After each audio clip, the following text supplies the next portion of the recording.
आज आप लोग सुनेंगे शुक्रवार संतोषी माता की व्रत कथा। शुक्रवार के दिन माँ संतोषी का व्रत पूजन किया जाता है। इस पूजा के दौरान माता की आरती पूजन तथा अंत में माता की कथा सुनी जाती है। आइए सुनते हैं शुक्रवार संतोषी माता की व्रत कथा। एक बुढ़िया थे, उसके 7 बेटे थे। 6 बेटे कमाने वाले थे, जबकि एक बेटा निकम्मा था। बुढ़िया 6 बेटों की रसोई बनाती, भोजन कराती और उनसे जो कुछ भी जूठन बच जाती वह 7वें बेटे को दे देती थी। एक दिन वह पत्नी से बोला, देखो मेरी माँ को मुझ पर कितना प्रेम है। वह बोली, क्यों नहीं, सबका जूठा जो तुमको खिलाती हैं। वह बोला, ऐसा नहीं हो सकता, मैं जब तक आँखों से न देख लूँ मान नहीं सकता। बहू हंस कर बोली, देख लोगे तब तो मानोगे। कुछ दिन बाद त्यौहार आया। घर में 7 प्रकार के भोजन और चूरमे के लड्डू बने। वह जांचने को सिर दुखने का बहाना कर पतला वस्त्र सिर पर ओढ़े रसोई घर में सो गया। वह कपड़े में से सब देखता रहा। 6 भाई भोजन करने आए। उसने देखा माँ ने उनके लिए सुंदर आसन बिछा नाना प्रकार की रसोई परोसी और आग्रह करके उन्हें जमाया। वह देखता रहा। 6 भोजन करके उठे, तब माँ ने उनकी जूठी थालियों में से लड्डुओं के टुकड़े उठाकर एक लड्डू बनाया। जूठन साफ कर बुढ़िया माँ ने उसे पुकारा, बेटा 6 भाई भोजन करके चले गए, अब तू ही बाकी है, उठ जा, तू कब भोजन करेगा। वह कहने लगा, माँ मुझे भोजन नहीं करना, मैं अब परदेश जा रहा हूँ। माँ ने कहा, कल जाता हो तो आज चला जा। वह बोला, हाँ आज ही जा रहा हूँ। यह कहकर वह घर से निकल गया। चलते समय पत्नी की याद आ गई। वह गौशाला में कंडे यानी उपले थाप रही थी। वहाँ जाकर बोला, हम जावें परदेश, आवेंगे कुछ काल, तुम रहियो संतोष से धर्म अपनो पाल। वह बोली, जाओ पिया आनंद से, हमारो सोच हटाए, राम भरोसे हम रहे, ईश्वर तुम्हें सहाय। 2 निशानी आपन देख धारू में धीर, सुधी मति हमारी बिसारियो, रखियो मन गंभीर। वह बोला, मेरे पास तो कुछ नहीं है, यह अंगूठी है सो ले लो और अपनी कुछ निशानी मुझे दे दो। वह बोली, मेरे पास क्या है, यह गोबर भरा हाथ है। यह कहकर उसकी पीठ पर गोबर के हाथ की थाप मार दी। वह चल दिया। चलते चलते दूर देश पहुंचा। वहाँ एक साहूकार की दुकान थी, जहाँ जाकर कहने लगा, भाई मुझे नौकरी पर रख लो। साहूकार को ज़रूरत थी। बोला, रह जा। लड़के ने पूछा, तनख्वाह क्या दोगे। साहूकार ने कहा, काम देख कर दाम मिलेंगे। साहूकार की नौकरी मिली। वह सुबह 7 बजे से 10 बजे तक नौकरी पर जाने लगा। कुछ दिनों में दुकान का सारा लेन देन, हिसाब किताब, ग्राहकों को माल बेचना, सारा काम करने लगा। साहूकार के 7-8 नौकर थे। वे सब चक्कर खाने लगे। यह तो बहुत होशियार बन गया। सेठ ने भी काम देखा और 3 महीने में ही उसे आधे मुनाफे का हिस्सेदार बना लिया।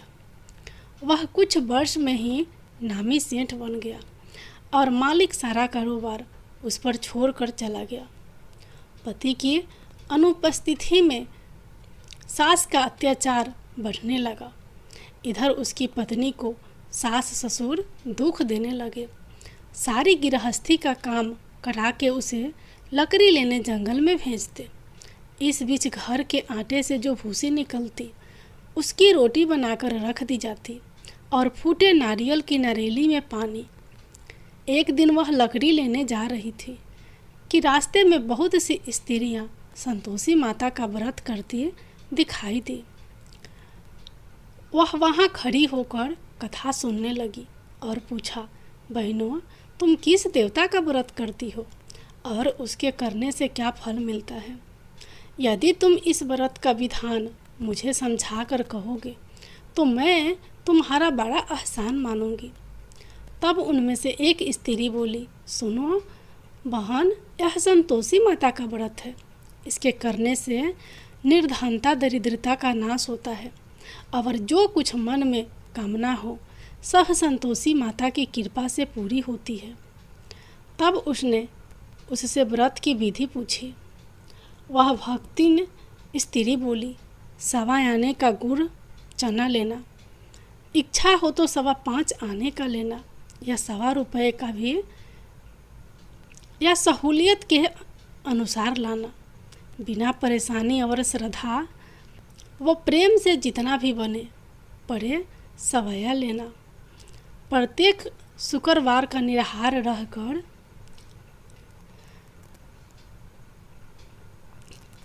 कथा सुनना। इसके बीच कर्म टूटे नहीं, लगातार नियम पालन करना। सुनने वाला कोई ना मिले तो घी का दीपक जला उसके आगे या जल के पात्र को सामने रखकर कथा कहना। जब कार्य सिद्ध ना हो नियम का पालन करना और कार्य सिद्ध हो जाने पर व्रत का उद्यापन करना। 3 मास में माता फल पूरा करती हैं। यदि किसी के ग्रह खोटे भी हो तो भी माता वर्ष भर में कार्य सिद्ध करती हैं। फल सिद्ध होने पर उद्यापन करना चाहिए, बीच में नहीं। उद्यापन में 2.5 सेर आटे का खाजा तथा इसी परिणाम से खीर तथा चने का साग करना। 8 लड़कों को भोजन कराना। जहाँ तक मिले देवर जेठ भाई बंधु के हो, ना मिले तो रिश्तेदारों और पास पड़ोसियों को बुलाना। उन्हें भोजन करा यथाशक्ति दक्षिणा देना। माता का नियम पूरा करना। उस दिन घर में खटाई नहीं खाना चाहिए। यह सुन बुढ़िया के लड़के की बहू चल दी। रास्ते में लकड़ी के बोझ को बेच दिया और उन पैसों से गुड़ चना ले माता के व्रत की तैयारी करी। आगे चली और सामने मंदिर देखकर पूछने लगी, यह मंदिर किसका है? सब कहने लगे, संतोषी माता का मंदिर है।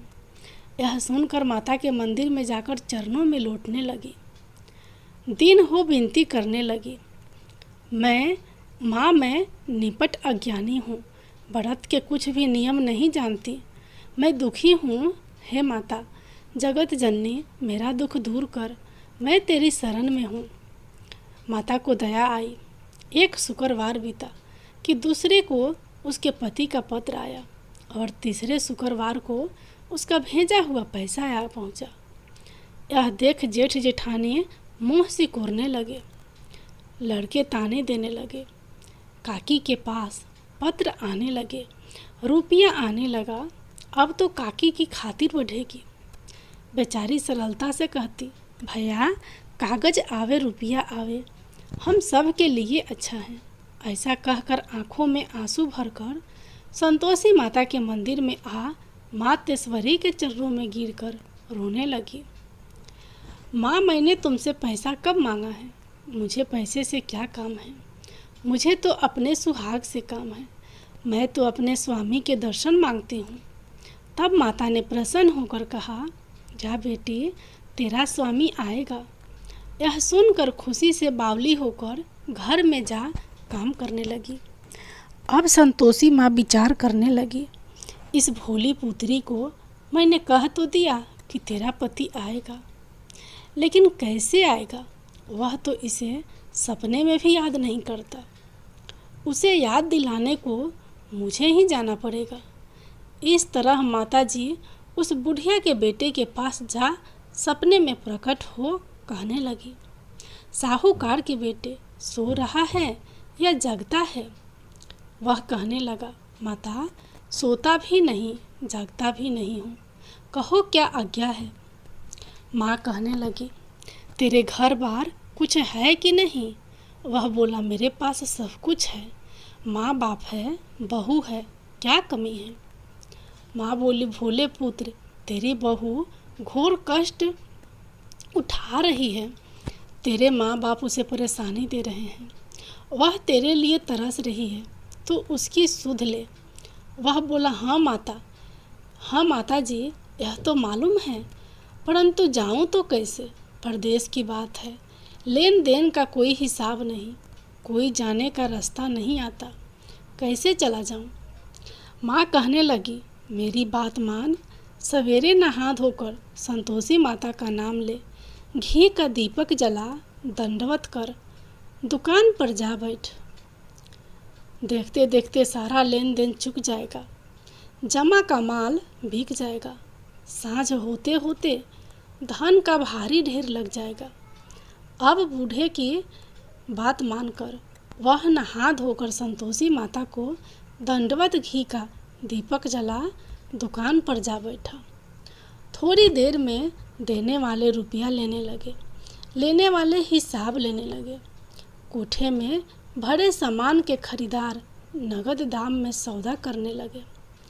शाम तक घर का भारी ढेर लग गया, धन का भारी ढेर लग गया। मन में माता का नाम ले, चमत्कार देख, प्रसन्न हो, घर ले जाने के वास्ते गहना कपड़ा सामान खरीदने लगा। यहाँ काम से निपट तुरंत घर को रवाना हुआ। उधर उसकी पत्नी जंगल में लकड़ी लेने जाती है। लौटते वक्त माता जी के मंदिर में विश्राम करती है। वह तो उसके प्रतिदिन रुकने का जो स्थान ठहरा। धूल उड़ती देख वह माता से पूछती है, हे माता, यह धूल कैसे उड़ रही है? माता कहती है, हे पुत्री, तेरा पति आ रहा है। अब तू ऐसा कर, लकड़ियों के 3 बोझ बना ले, एक नदी के किनारे पर रख और दूसरा मेरे मंदिर पर व तीसरा अपने सिर पर। तेरे पति को लकड़ियों का गट्टर देख मोह पैदा होगा, वह यहाँ रुकेगा, नाश्ता पानी खाकर माँ से मिलने जाएगा। तब तू लकड़ियों का बोझ उठा कर जाना और चौक में गट्टर डालकर जोर से आवाज़ लगाना, लो सासू जी, लकड़ियों का गट्टर लो, भूसी की रोटी दो, नारियल के खपरे में पानी दो। आज मेहमान कौन आया है? माताजी से बहुत अच्छा कहकर वह प्रसन्न मन से लकड़ियों के 3 गट्टर बनाई, एक नदी के किनारे पर और एक माताजी के मंदिर पर रखा। इतने में मुसाफिर आ पहुंचा।